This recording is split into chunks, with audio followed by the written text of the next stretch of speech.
നമ്മൾ ഇന്നലെ തമിഴിലെത്തിയിട്ടോ. അപ്പോൾ ഇന്ന് ഫസ്റ്റ് ഡേ ആണ്. ഇന്ന് ബസ് സാറിലേക്ക് പോകണം കേട്ടോ. ഇത് ഇവരുടെ വണ്ടികളിലൊരു ബസ് സ്റ്റേഷൻ പോലെ പറയാം. എന്നാലും ബസ്സൊന്നും ഇല്ല ഇവിടെ, ചെറിയ വണ്ടികളാണ്. ഇത് കണ്ടോ, ഇവിടെ ഈ വണ്ടികളിലാണ് നമ്മൾ ബസ് സാറിലേക്ക് പോകണം കേട്ടോ. അപ്പോൾ നമ്മുടെ ട്രക്ക് ലീഡർ അവിടെ ഉണ്ട്. ആളിങ്ങനെ വണ്ടിയുടെ കാര്യങ്ങൾ സംസാരിക്കുക. ഞാനും എൻ്റെ കൂടെ ഒരാളും കൂടി ഉണ്ട് കേട്ടോ. ഞങ്ങളിവിടുന്ന് ബസ് സാറിലേക്ക് പോകുന്നു. ബസ് സാറിൽ ഇന്ന് സ്റ്റേ ചെയ്ത് നാളെ ബസ് സാറിൽ നിന്ന് ചാമയിലേക്ക് പോകും കേട്ടോ. ഇതിങ്ങനത്തെ വണ്ടികളിലാട്ടോ നമ്മൾ പോകുന്നത് കേട്ടോ.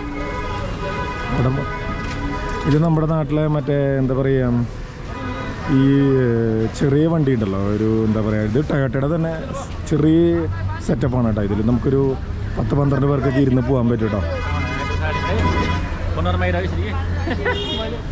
നമ്മൾ പോണ വണ്ടി ഇതാണെന്ന് തോന്നുന്നു, അറിയില്ല.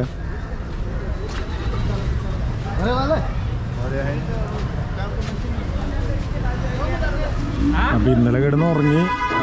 നമ്മൾ ഇന്ന് കാലത്ത് എനിക്കൊരു 6 മണിക്ക് ചായ കുടിച്ചു. ഇനി ഇവിടുന്ന് ഒരു 6 to 7 hours വണ്ടി യാത്രയുണ്ട് കേട്ടോ. നമുക്ക് ഈ വണ്ടിയിൽ പോകണം. ഇങ്ങനത്തെ വണ്ടിയിൽ ഇരുന്ന് തവിട് പൊടിയാവും. ഇടയിൽ ഭക്ഷണം കഴിക്കാനൊക്കെ നിർത്തുന്നതാണ് പറഞ്ഞ്, നോക്കാം. അങ്ങനെ നിൽക്കുന്നു. അപ്പോൾ ബാക്കി നമ്മൾ പോകുന്ന വഴിയിലൊക്കെ കുറച്ച് കാഴ്ചകൾ കാണിച്ചു തരാം. ഇന്ന് വണ്ടിയിലായതുകൊണ്ട് വലിയ കാഴ്ചകളൊന്നും കാണാൻ പറ്റില്ല. ഇന്ന് ഫുള്ള് ഇങ്ങനത്തെ ഈ വണ്ടിയിലെ യാത്രയാണ് കേട്ടോ. ഇതാണ് സംഗതി. നമ്മുടെ കൂടെ 5 പേരൊക്കെ ഉണ്ടാവും എന്ന് പറഞ്ഞതാണ്. ഇപ്പോൾ ആകെ എൻ്റെ കൂടെ ഒരാൾ മാത്രമാണ് യാത്ര ചെയ്യണം കേട്ടോ, വേറെ ആരും ഇല്ല. അപ്പോൾ അങ്ങനെയാണ് പരിപാടികൾ. അപ്പോൾ നമ്മുടെ യാത്ര ഒന്ന് ആരംഭിക്കണം കേട്ടോ. Day 1 നമ്മൾ കാഠ്മണ്ഡുന്ന് ബസ്സി സാഗർ കേട്ടോ.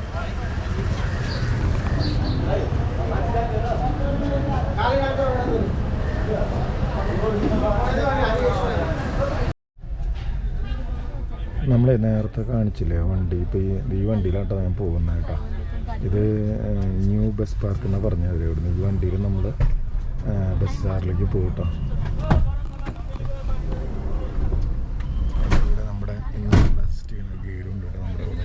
ഇവരാണ് നമ്മുടെ ട്രക്കിങ്ങിന് മുഴുവൻ സപ്പോർട്ട് ചെയ്യുന്നത് കേട്ടോ. ആളുടെ കൂടെയാണ് നമ്മുടെ ട്രക്കിങ്ങിൻ്റെ നമ്മുടെ ഫുള്ള് നമ്മളെ ആള് ഗൈഡാണ്. നമ്മുടെ എല്ലാ കാര്യങ്ങളും കംപ്ലീറ്റ് സെറ്റപ്പാക്കി തരുന്ന ആളാണ് കേട്ടോ. ഇത്രയും ദിവസം ഇപ്പം നമ്മൾ സ്റ്റാർട്ട് ചെയ്യണം കേട്ടോ. ഇന്ന് ഇവിടുന്ന് വണ്ടി പോകാൻ പോവാണ്.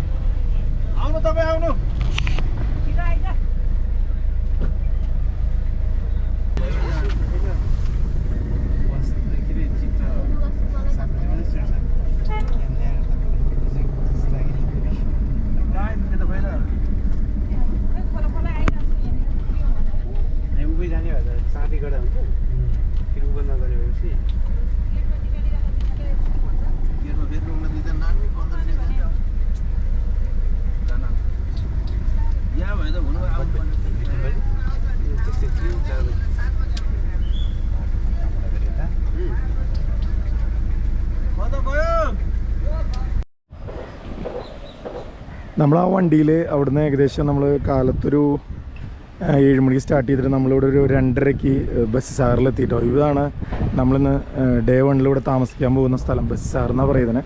ഇത് ചെറിയൊരു സിറ്റിയാണ് കേട്ടോ. ഇവിടുത്തെ എല്ലാ ഫെസിലിറ്റീസും, ഹോട്ടൽസും അത്യാവശ്യം കടകളും മറ്റു കാര്യങ്ങളൊക്കെ ഉണ്ട് കേട്ടോ. വീടുകൾ, പിന്നെ ചെറിയ ഷോപ്പുകൾ, എല്ലാ സംഗതികളും. പിന്നെ കുറേ ഇവിടുത്തെ ആൾക്കാർ ഇങ്ങനെ തിങ്ങി പാർക്കുന്നൊരു സ്ഥലം കേട്ടോ. നല്ലോണം അത്യാവശ്യം നല്ല ഫെസിലിറ്റീസുള്ള ഹോട്ടലൊക്കെ ഉള്ള അത്യാവശ്യം ഉണ്ട്. നല്ല ഭംഗിയുള്ള വീടുകൾ, എല്ലാം നല്ല ഭംഗിയുള്ള സ്ഥലം കേട്ടോ. നല്ല മൗണ്ടൻസ്, ചുറ്റോറം ഫുള്ള് മൗണ്ടൻസ് ആട്ടോ കണ്ടോ. പിന്നെ അതെ നല്ല രസമുള്ളൊരു സ്ഥലം കാണാനും എല്ലാം കൊണ്ടും ബസ്സാറ് അടിപൊളിയാണ്. നമ്മൾ Day 1 ഇവിടെ താമസിക്കണം കേട്ടോ. ഇതിന് ചുറ്റോറം ഉണ്ട് നല്ല ഹൈറ്റുള്ള വലിയ മൗണ്ടൻസാണ് കണ്ടോ, അടിപൊളി. ഇവിടെ നമ്മളിന്ന് താമസിച്ച് ഇന്ന് രാത്രി ഇവിടെ സ്റ്റേ ചെയ്ത് കിടന്ന് ഉറങ്ങി. നമ്മൾ പിറ്റേ ദിവസം കാലത്ത് ഇനി സെക്കൻഡ് ഡേ എന്ന് പറഞ്ഞാൽ നമ്മൾ ബസ് സാഗറിൽ നിന്ന് ചാമയിലേക്ക് പോകണം കേട്ടോ. അതും നമ്മൾ ജീപ്പ് റൈഡ് തന്നെയാണ്. നമ്മൾ ചാമിയിൽ നിന്നാണ് വാക്കിംഗ് സ്റ്റാർട്ട് ചെയ്യുന്നത് കേട്ടോ. അപ്പോൾ ഇതൊക്കെയാണ് ബസ് സാഗറിൻ്റെ വിശേഷങ്ങൾ. ബസ് സാഗർ നല്ല മനോഹരമായിട്ടുള്ള എന്താ പറയുക, വളരെ പ്രകൃതി ഭംഗിയൊക്കെ ഉള്ളതുണ്ട്. ഗ്രീനറിയും അത്യാവശ്യം മൗണ്ടൻസും എല്ലാ സംഗതികളുള്ള ഭംഗിയുള്ളൊരു സ്ഥലമാണ് കേട്ടോ. കാണാനൊക്കെ നല്ല രസമുണ്ട് കണ്ടോ. എല്ലാം കൊണ്ട് അടിപൊളി. ഇപ്പോൾ ഞാൻ താമസിക്കുന്ന ബിൽഡിങ്ങിൻ്റെ മുകളിലാണ് ഇപ്പോൾ നിൽക്കുന്നത് കേട്ടോ. ഇവിടെ തട്ടുകളായിട്ടാണ് വീടുകൾ വെച്ചിട്ടുണ്ട്. മുകളിലേക്ക് തന്നെ കണ്ടോ, നല്ല ഭംഗിയുള്ള സ്ഥലമാണ്. അപ്പോൾ കുറച്ച് കഴിഞ്ഞ് ഞങ്ങൾ ഭക്ഷണമൊക്കെ കഴിച്ചിട്ട് കുറച്ചങ്ങോട്ട് അവിടെയൊക്കെ നടന്നു ഞങ്ങളെ കാണിച്ചു തരാം കേട്ടോ.